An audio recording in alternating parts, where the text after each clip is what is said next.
ये क्वेश्चन है आपके एग्जाम में आया हुआ। मैं अभी तक आपको लीनियर अलजेब्रा के क्वेश्चन करा दिया हूँ 6। 6 पार्ट बी के क्वेश्चन करा चुका हूँ। किसके? रियलिसिस के।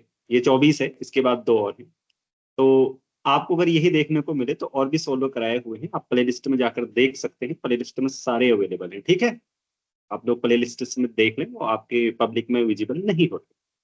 तो ये क्वेश्चन है, इसको कैसे सोल्व करेंगे? देखो, सारे क्वेश्चंस पार्ट बी में ऐसे आए हैं जिनको आप in blink of an eye solve कर सकते हो। अगर आपने बहुत अच्छी तरीके से अभ्यास किया है अपने घर में बैठ के, तो ये इनको हल करना कठिन नहीं है, ठीक है।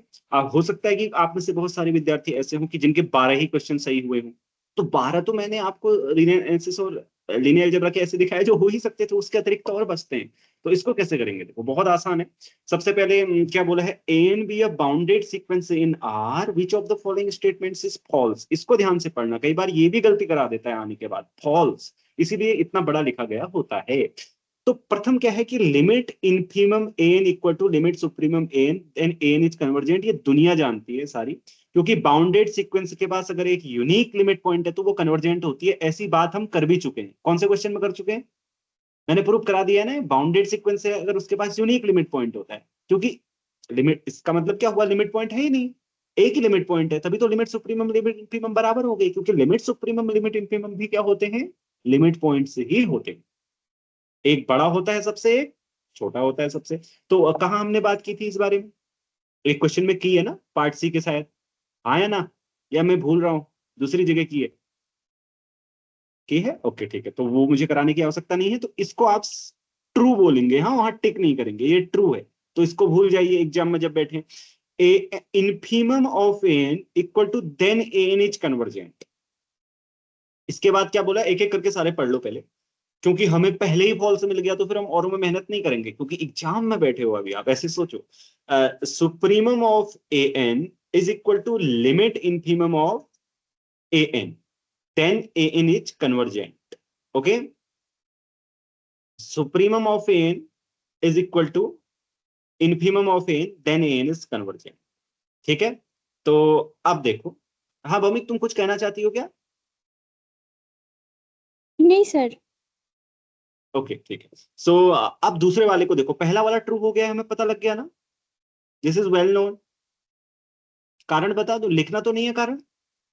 अगर नहीं है तो देखो, मैं बता दे रहा हूँ, घर में जाके देख लेना। ये बहुत ही मतलब लिमिट इन्फीमम लिमिट सुप्रीमम पढ़ोगे, किसी भी बुक में जाकर पढ़ लो दुनिया की एनालिसिस की, अगर उसमें लिमिट इन्फीमम इन्फीमम है तो, सुप्रीमम है तो, उसमें ये पक्का होगा कि a n convergent if and only. नहीं होगा तो फिर मुझसे आके कहना कि उसमें नहीं है, फिर मैं उसके लेखक से कहूंगा कि क्यों नहीं है भाई, जब लिमिट इन्फीमम लिमिट सुप्रीमम पढ़ा रहे थे, ये क्यों तुमने नहीं डाला?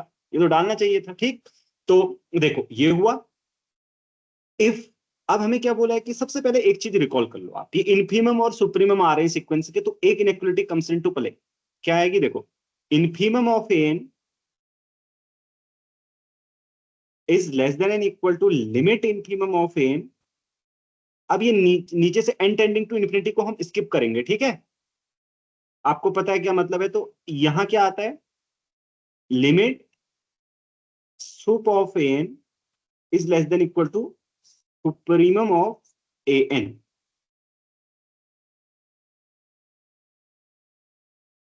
अब क्या होगा? तो सुप्रीमम ए एन लिखा नहीं जा रहा उधर, मैं थोड़ा सा इसको इधर करता हूं, देखता हूं। सुप, अरे इधर तो पेन चली नहीं रही, पता नहीं क्या होगा। अब तुम मान लोगे कि, तुम मानोगे नहीं, नोट से जो देखेगा वो कैसे मानेगा? Limit sup a n, soup a N, ठीक है। ये सब जानते हैं ना। तो बोला क्या गया है? देखो, इन्फीमम ऑफ एन, अगर ये इन्फीमम ऑफ एन है, ठीक है, इसको ध्यान से देखना, infimum of N and limit sup of N ये बराबर हो जाएं, तो फिर इसकी क्या मजाल कि इसके बराबर ना हो, है ना? होना पड़ेगा, बीच वाला भी तो बराबर होगा। जैसे मैं हूं और मेरे साथ सामने कोई विद्यार्थी है, मेरे से मान लीजिए किसी की हाइट छोटी है, ठीक है, और उससे भी छोटी है, और हम दोनों के बराबर, सबकी बराबर हो जानी है फिर, हो जानी है ना? ठीक है, तो ये बात क्लियर है ना? So to infimum of A n इसको मैं इन्फीमम ऑफ एन बोलूंगा। हाँ, ये इन्फीमम ऑफ एन शॉर्ट में लिख रहा हूँ, जो उसने सही से लिख के दे रखा है ना। चलेगा ना, इन्फीमम ऑफ एन लिख दूंगा तो आप यही समझेंगे सीक्वेंस का इन्फीमम। तो यहाँ ऐसा भी नहीं लिख रहा हूँ N is greater than equal to 1, लिखने के तरीके होते हैं। ठीक, जल्दी कर रहा हूँ इसलिए नहीं लिखूंगा। Infimum of N is equal to limits of an implies limit infimum an equal to limits of an. This implies an is convergent. अब किसी को पहला वाला ना भी पता हो, अभी देखना। हाँ, तीसरा वाला देखो पहले।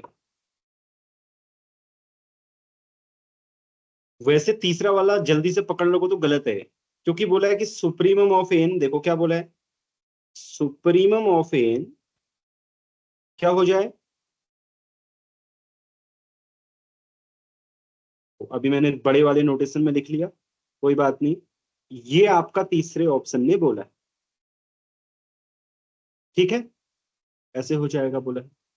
तो ये क्या इंप्लाई करता है, ये भी ठीक इस इनइक्वालिटी से। देखो इसको इसको देखो यहाँ पे, रिकॉल, इसको देखोगे आप, अगर सुप्रीमम और इन्फीमम बराबर हो गए तो फिर ये वाला भी इसके बराबर हो जाएगा ना, दोनों बराबर हो जाएंगे। तो फिर क्या होगा, limit inf a n equal to limit sup a n, so a N is convergent. फिर आ गया हमारे पास कन्वर्जेंट, लेकिन उसने बोला है ये कांस्टेंट के लिए ही होगा, तो जरूरी नहीं है। मैं काउंटर एग्जांपल रख रहा हूं, क्योंकि आप कोई ऐसी कन्वर्जेंट सीक्वेंस ढूंढो जिसका सुप्रीमम ही क्या हो, उसकी लिमिट। जैसे फॉर एग्जांपल -1/n ले लेते हैं, ओके। अगर तुम और लेना चाहते हो तो तुम ऐसे ले लो, an इक्वल टू 1-1/n। तो अब आप इसको देख लो, इसका लिमिट इन्फीमम सुप्रीमम सब, इसका सुप्रीमम क्या है, 1 है, जो कि इसकी लिमिट है, और वही लिमिट इन्फीमम लिमिट सुप्रीमम दोनों होगा, ठीक है। क्योंकि अगर सीक्वेंस कन्वर्जेंट होती है तो उसके सब सुप्रीमम इन्फीमम बराबर होते हैं। तो कांस्टेंट हो जरूरी नहीं है, ठीक है, तो इसलिए ये फॉल्स है। लास्ट वाला, चौथा वाला, सुप्रीमम इन्फीमम बराबर है तो एन कांस्टेंट होगा। अब ये तो वही सही बात है, देखो, क्योंकि आपको पता है ए एन क्या होता है, sup of n, inf of n, we know that. ये तो सब जानते हैं ना कि इन्फीमम एन बाउंडेड सीक्वेंस है, तो इन्फीमम सुप्रीमम होंगे, तो एन क्या होगा, इस बीच में होगा। अब ये दोनों एक ही हैं, इनका नाम एम रख दीजिए, चलिए। तो फिर एन क्या ए एम से कुछ अलग हो सकता है, नहीं हो सकता, तो कांस्टेंट, ठीक है। तो ये भी ट्रू है, तो फॉल्स आपका केवल तीसरा वाला आया, इसलिए क्वेश्चन के अनुसार सही है। चलिए, कोई डाउट वगैरह। सर सेकंड पक्का। वाले को ऐसे ऐसे भी सोच सकते थे क्या, मतलब इसको सही, मतलब वो करने के लिए, ट्रू करने के लिए, जैसे कैसे? हमारा ये क्या कहते हैं, इन्फीमम जो सीक्वेंस का है वो लिमिट सुप्रीमम के बराबर है। अब जो लिमिट सुप्रीमम होता है वो ग्रेटेस्ट लिमिट पॉइंट होता है ना। इन्फीमम इन्फीमम सीक्वेंस का लिमिट पॉइंट होता है, नहीं, ऐसा इन्फीमम किसने कहा? नहीं, limit supremum greatest limit point है हाँ, ना। तो राइट इसका राइट, मतलब, ग्रेट। और वो इसके इन्फीमम के बराबर है, तो L is greater than equal to a n for every n. L is greater than equal to a n, sup, क्योंकि इन्फीमम से तो बड़ा ही होगा ना सीक्वेंस का हर टर्म।